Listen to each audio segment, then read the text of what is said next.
Hello and welcome once again to a West Ham lineup video. My name's Ian. I'm from FDT-TV. As you know, you're already here.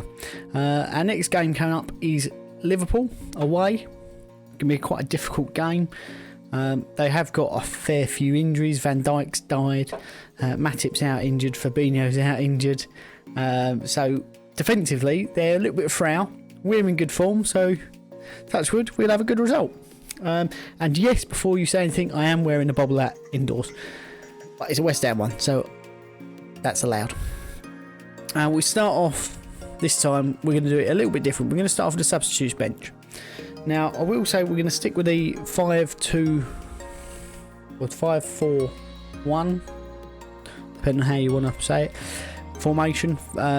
Just because that's been working really well. Players seem to like it, and say it's doing wonders for us at the moment.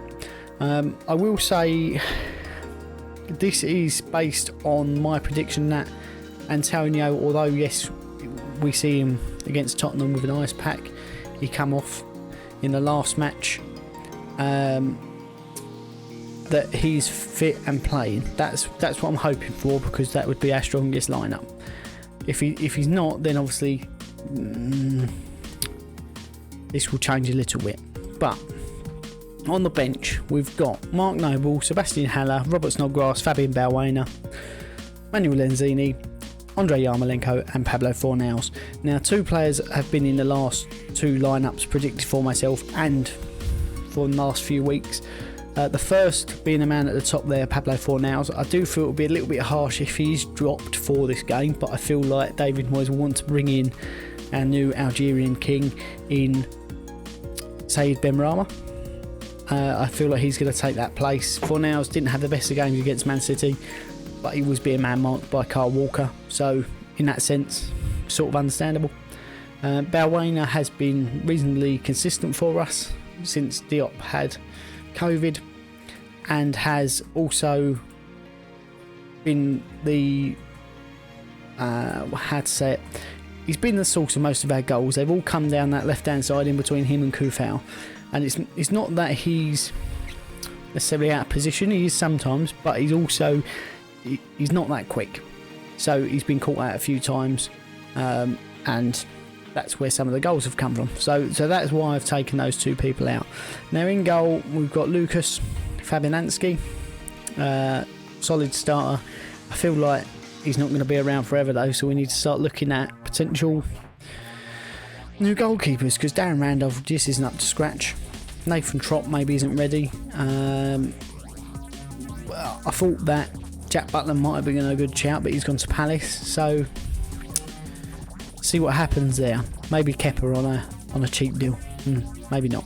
Right, the five at the back. Start from left to right.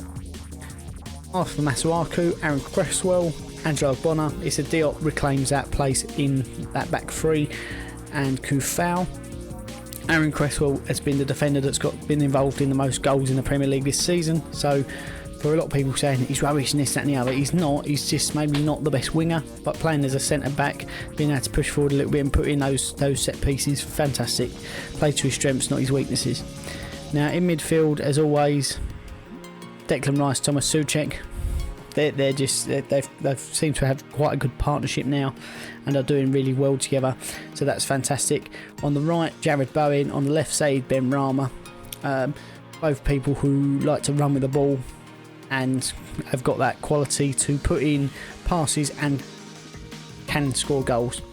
So that's fantastic. And up top, Mikel Antonio. Now, for me, say this was a difficult choice, because Benrahma, yes, he's a new player, new signing. He's got quality in the Championship. He had the most dribbles and all sorts, most chances created as well, I think, last year in the Championship. The Premier League is a different kettle of fish. Against Manchester City, he'd only been with the squad a week, so to put him in there would be a bit too soon, and that's pretty much what we guessed at. We thought he might be on the bench, so pardon me, but he wasn't. But it's been a couple of weeks now, so I think he'll be a bit more up to scratch. I do feel like it could be more likely he starts on the bench and Fornals takes that place, because his work rate is also very good, and he has been producing for us. So to bring him on the bench, off the bench, will be good. Or to bring Ben Rama off the bench would be my preferred choice, but I just feel like there's going to be pressures there to get this man in. Antonio up top is just phenomenal. He's got a number of goals now. He's scoring almost every other game, so that's fantastic. And yeah, so we can go from there. Let me know what you think is going to happen in this game. The result, I think I've gone for a 2-2 draw in our predictions for the podcast. I don't think that's unreasonable, especially with Liverpool's defensive frailties at the moment and our good form. But let me know what your lineup is in the comments below, and we'll see you soon. Bye.